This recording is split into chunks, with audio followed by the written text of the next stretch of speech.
Hi everybody, so this set is more on how to solve systems of equations, and this time we're going to be doing something called rearranging before we substitute. Now you notice that in this first example we have x minus 2y equals negative 1 and 2x minus 3y equals 4. And what's different about this one versus the last time we were substituting is that we don't have any either of these equations solved in terms of one of the variables, as in none of them just have an x on one side or a y on the other side, so we can't just plug one in for the other.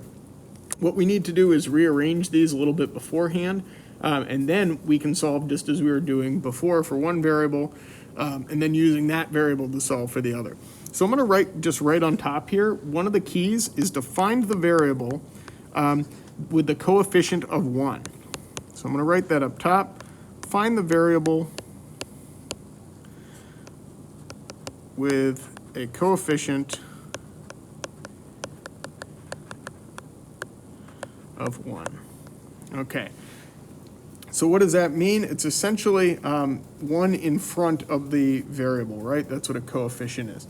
So I'm going to zoom in here, and I'm going to take a closer look at these two equations.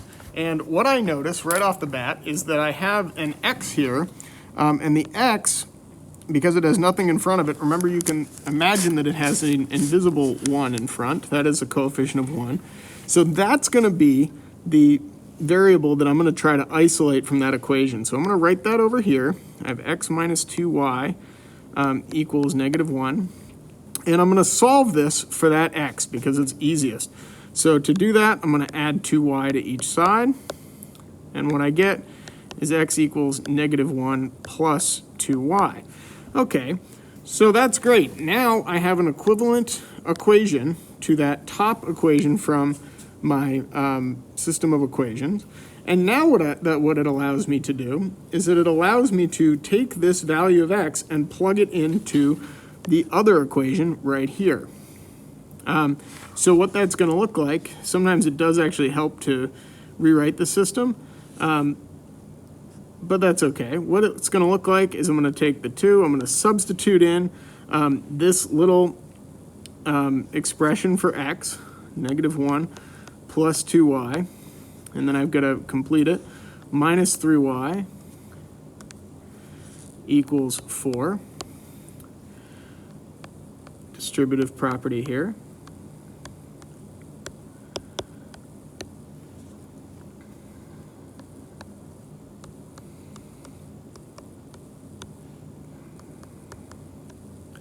And I solve for y. So I've got y equals 6. So just as before, when we were solving these, now that I've got y equals 6, I'm going to take that 6 and plug it in for y in one of our equations from the system. So I'll go ahead and I'll just do, why not? I'll do this one. So I'll do 2x minus 3 times 6 equals 4. And now I'm just solving for x. And I've got x equals 11. So x equals 11, y equals 6. We can write that as an ordered pair. Looks like this. And we're done for that one. Okay, so we're going to kind of follow that same logic down here. Now, again, we're looking for that equation that has a variable with a coefficient of 1, and here it is. It's actually a negative 1, which is going to add an extra step, but we'll get to that. So what I'm going to do is I'm going to take this equation then, and I'm going to solve it for that y. So I've got 2x minus y equals 10. I think I might add y to each side, actually, so that I can keep y positive. Subtract 10 from each side. And there we go. I solved for y. And now what it allows me to do, again, is that now I've got this equation solved in terms of y. So I'm going to take that and I'm going to plug it in for y right here in the other equation that's in the system so that I can solve for x. So 4x minus 3, now I'm substituting in 2x minus 10 for y. Set that equal to 16. And now I'm going to be able to solve for x.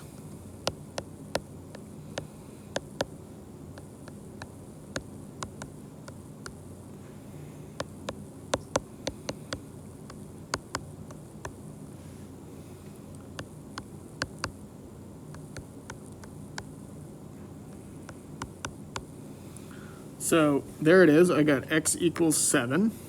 And now I can take that and I can plug it into another one of our equations to figure out what y is going to be. And you know what? I think I'm actually going to just use the one that we solved for over here. You don't have to. You could use one of the ones up top from the original two. But I'm going to do that. So I'm going to just plug 7 in there, because this is pretty easy. And what I got is that y equals 4. So I got x equals 7, y equals 4. So 7, 4 is my ordered pair. And I'm done. Hi everybody, so this is problem set 60, and it's on geometric solids, prisms, and cylinders. Just as a friendly reminder of what a prism is, it's a geometric solid where the bases are identical, and parallel polygons and other faces, lateral faces or sides, are parallelograms. And one piece of important vocab is that an altitude is the perpendicular segment that joins the bases. It can also be thought of as the height.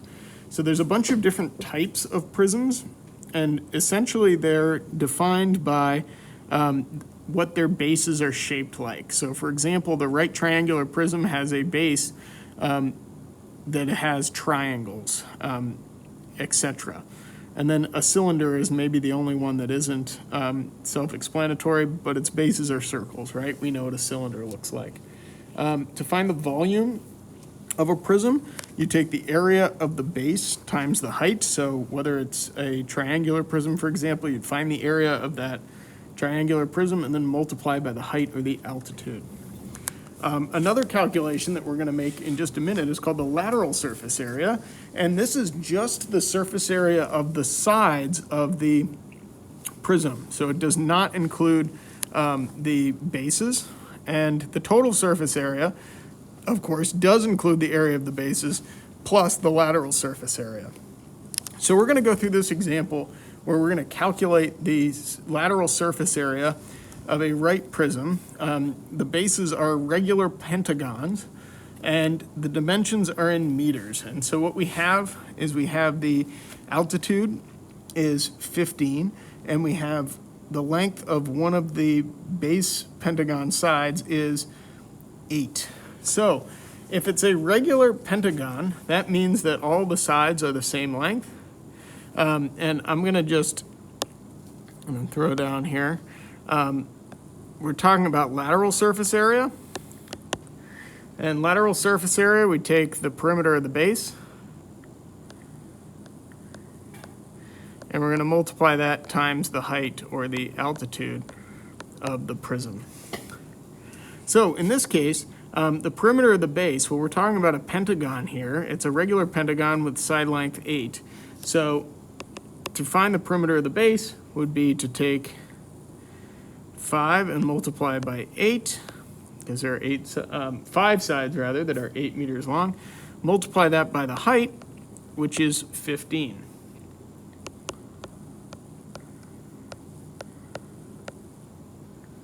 And when we do that out, we get 600 meters squared. So that would mean that the area of the 5 rectangles going around this prism, if you can imagine that, right? Each of these faces is a rectangle. Together, they're 600 meters squared. And if you want to know why, well, if you think about it, really, this is when we find the perimeter of a base, we're finding the number of rectangles that have a width of 8. So it's really like saying, 5 rectangles.